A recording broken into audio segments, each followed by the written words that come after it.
Ambassador Corner.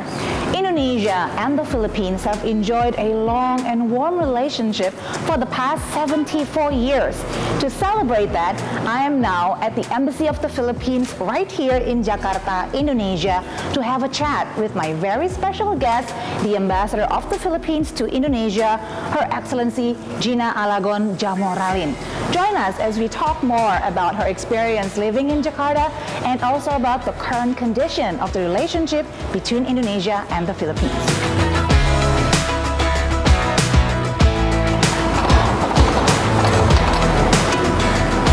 Hello, good morning. I'm here to see Madam Ambassador.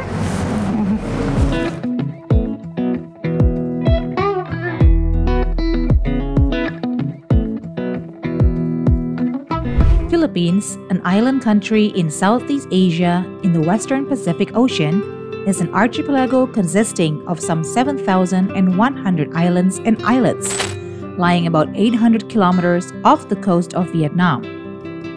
The archipelago is bounded by the Philippine Sea to the east, the Celebes Sea to the south, the Sulu Sea to the southwest, and the South China Sea to the west and north.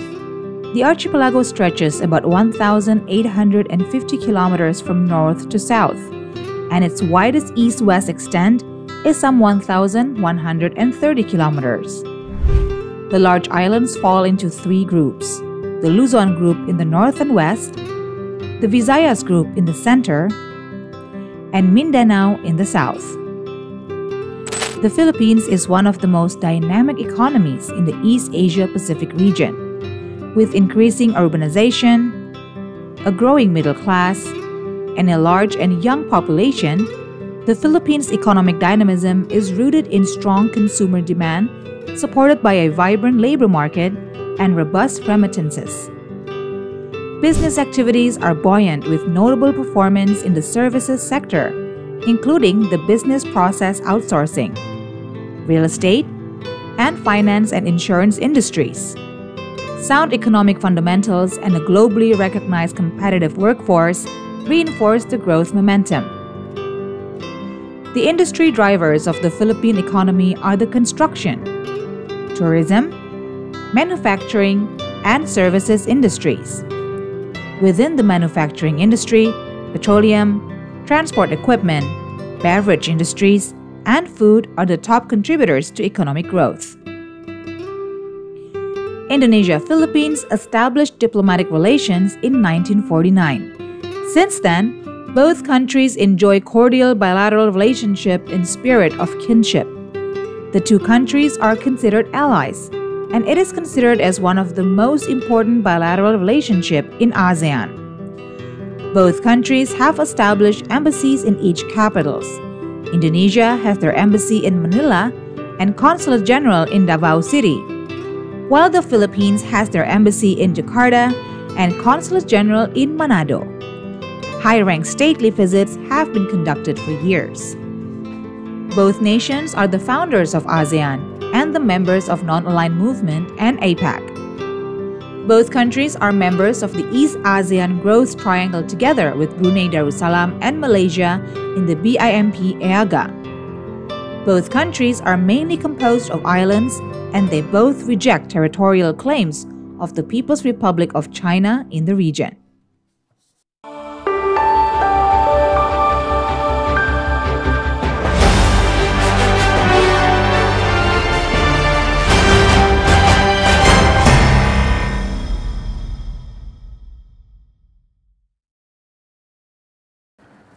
Hello and welcome to Ambassador Corner on TVRI World with me, Cisca Becker.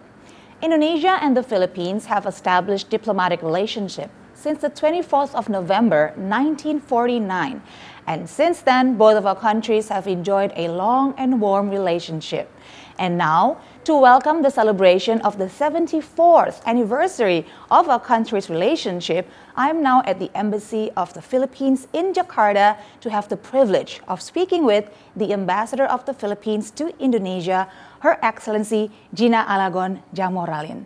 Your Excellency, Madam Ambassador, thank you so much for this generous opportunity Thank you. Salamat pagi, Cisca. Yes, selamat pagi. Thank you so much. I was just going to express our deepest gratitude for your generosity, for letting us set up here. This is adjacent to the area where your work desk is. So we truly appreciate this opportunity. Salamat.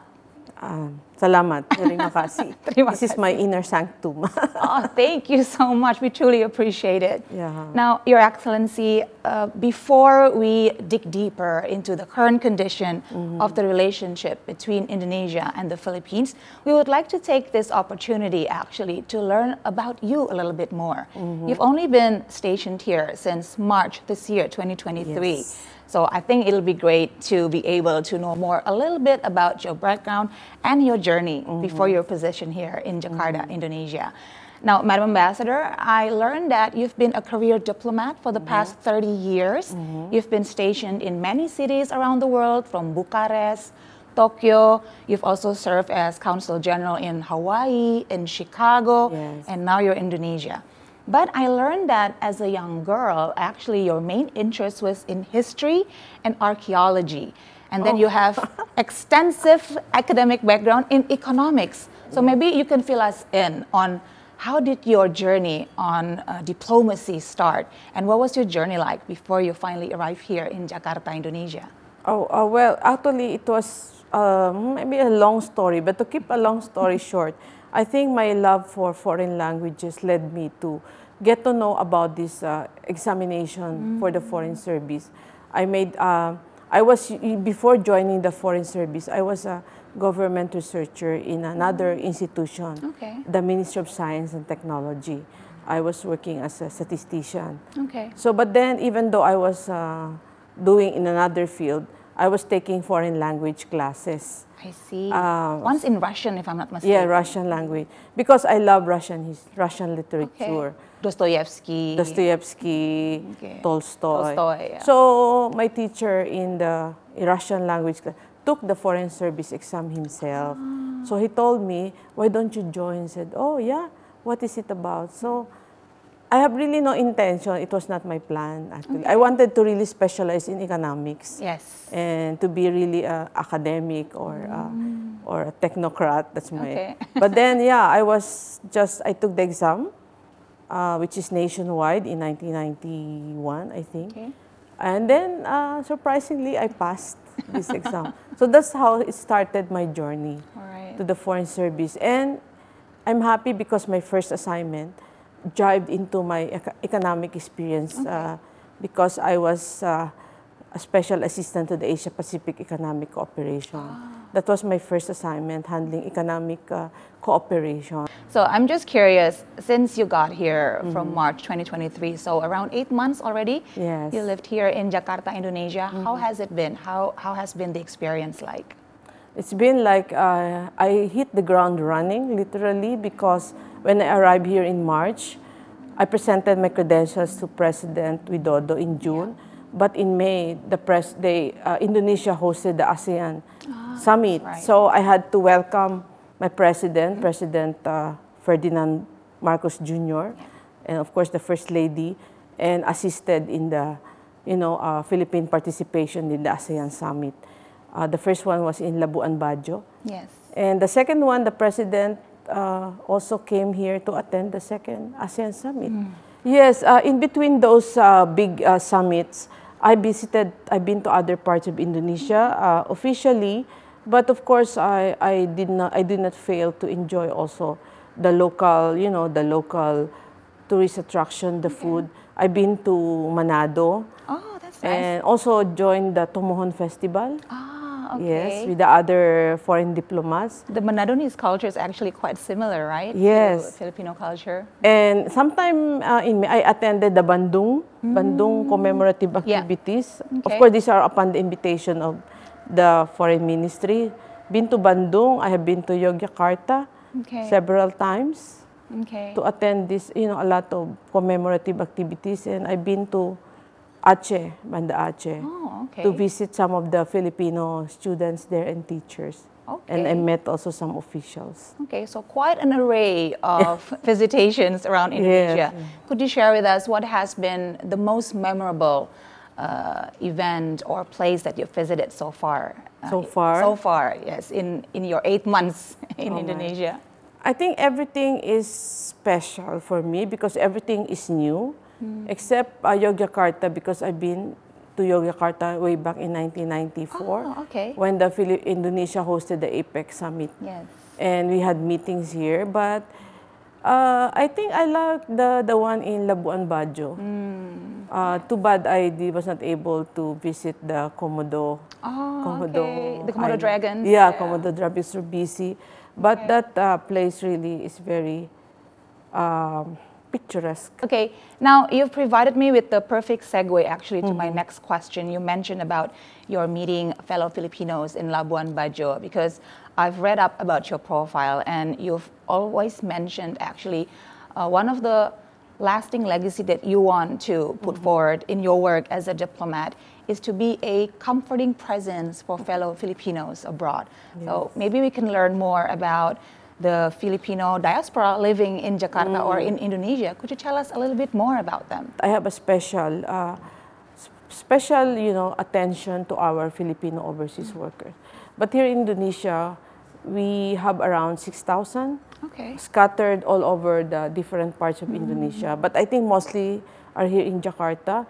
Many are students, some are teachers. Yes. In fact, many are English teachers. English teachers, that's right. Yes. Yeah. So to be able to know about their, their welfare, I travel. In fact, the other day I just came from Surabaya to attend the Christmas party of that's fun. Of these Filipino groups. And I also joined consular outreach, meaning our embassy team comes to different places and provide consular services to our Filipinos, like extension of their Philippine passport, consular services. So that's my time to touch base with them. Madam Ambassador, so far we've learned a lot about your background and your journey here in Jakarta, Indonesia. But for the next segment, we would love to learn more actually about the current condition of the bilateral relationship between Indonesia and the Philippines. But for now, let's take a little bit of break first, Your Excellency. Thank you. Don't go anywhere. Ambassador Corner will be right back.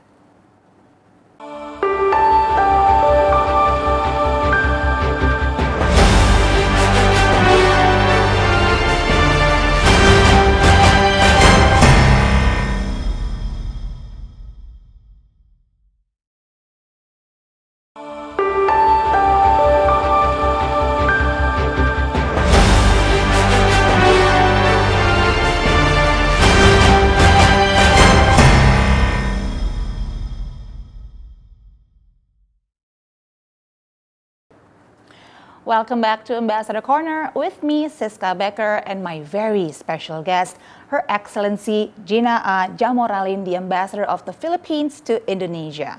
Madam Ambassador, let's continue our conversation, and now let's learn more about the bilateral relationship between Indonesia and the Philippines. Now, I want to go back to a statement you made on the first day you arrived to receive your mandate as Ambassador of the Philippines in Indonesia. You said that you want to strengthen the cooperations between our countries in trade, culture, people-to-people cooperations, and defense security. Now, could we get an update, like a general assessment from your time here in Jakarta for the past 8 months? Which areas did I mention above you think holds the most promise, which has been the most fruitful, and which ones has room to grow, Your Excellency? Yes, thank you very much, Cisca. Yes, I've been here less than a year, and my job is to follow up, the things that have been negotiated, agreed upon between the two countries. Remember that prior to my coming here in November 2022, the President of the Philippines paid a visit to Indonesia in November 2022. And that was the first visit of our President Marcos after he assumed office as President of the Philippines. So during that time, they had signed some cooperation, MOU, on creative economy, as well as renew the cooperation on So during my time here, and also maybe because of the ASEAN summit, a lot of cabinet ministers from the Philippines also came here. In fact, I was able to arrange a bilateral meeting between our transport minister of Indonesia, Minister Budi, and our Secretary of Transportation. And one of the topics there that they discuss is the possibility of resuming the direct flights between Manado and Davao. That was there before COVID. But during COVID, it was suspended. So that was one, I really wanted to improve connectivity between the two countries because it would be faster and shorter route if there is a direct flight from Manado or North Sulawesi to the Philippines. And also, not only air connectivity, but also maritime, which is there was also a RORO, roll-on, roll-off, not to say, trips, no, from Indonesia to the Philippines. So that was also suspended. So these were projects that were there before. So my job is to continue exerting efforts to have them resume. Another thing is we are working on the halal certification, mutual recognition, meaning that would be good for our Philippine exports to Indonesia to have this halal certification. And it's still in progress. In fact, I accompanied our Trade Secretary or Minister of the Philippines when he met with Coordinating Minister Erlanga this year.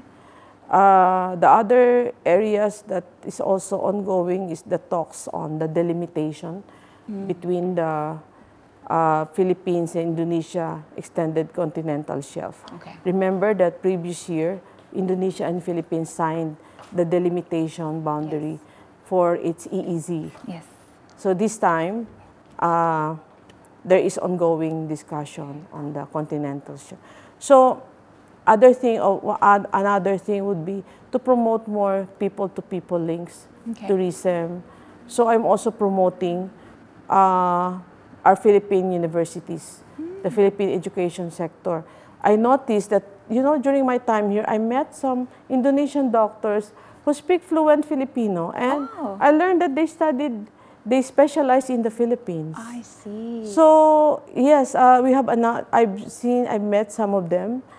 So I said they also enjoyed their stay in the Philippines as a student, medical student. So I'm trying to also encourage students from Indonesia to try studying in the Philippines. We have a lot of courses in medicine, nursing, hospitality, tourism, and we also enjoy similar cultures. And also, of course, the medium of instruction is English.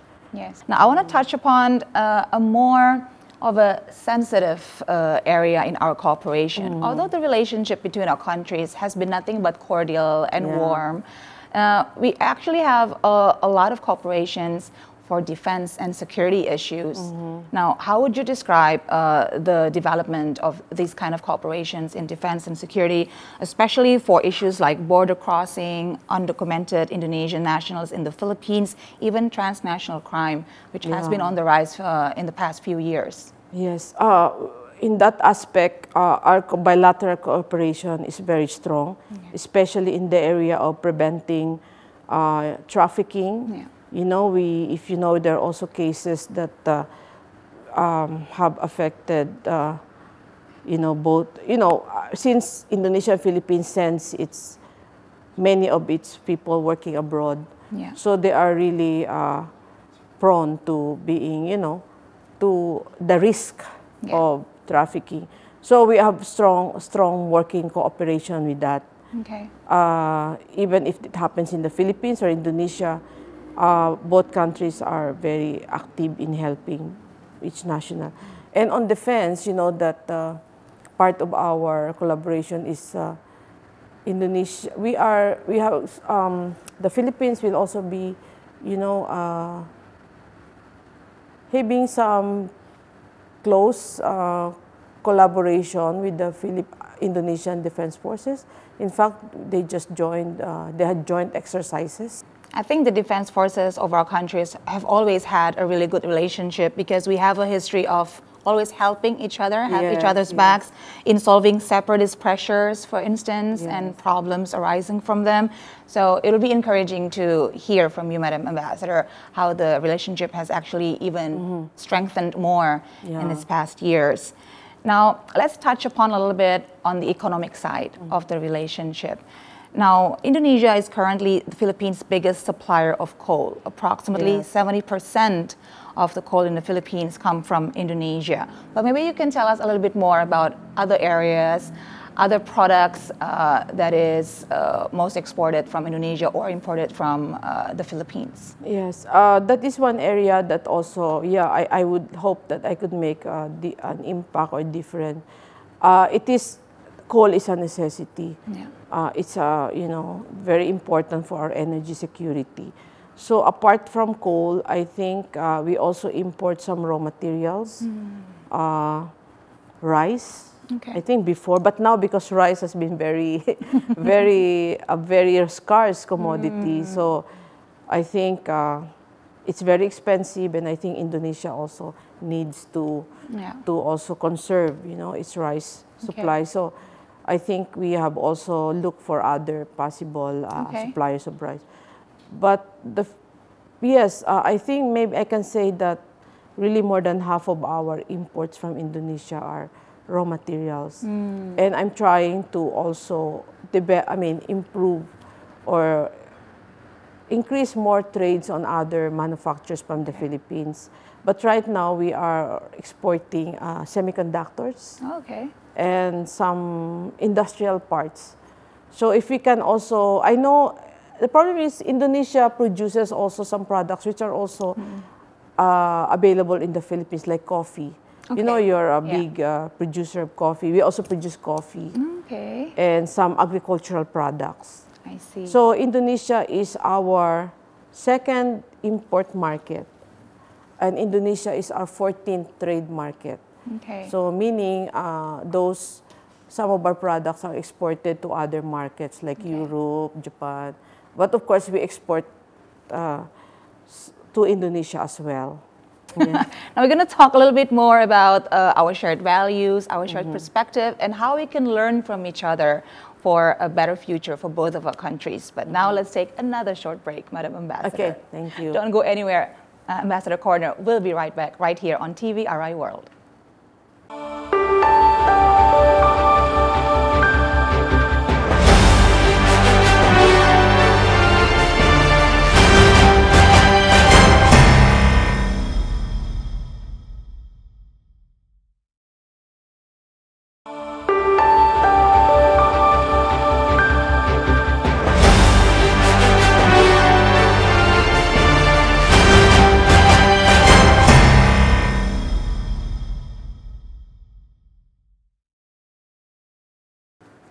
Thank you for staying with us on Ambassador Corner on TVRI World as we are approaching the last part of my conversation with my very special guest, Her Excellency Gina Jamoralin, the Ambassador of the Philippines to Indonesia.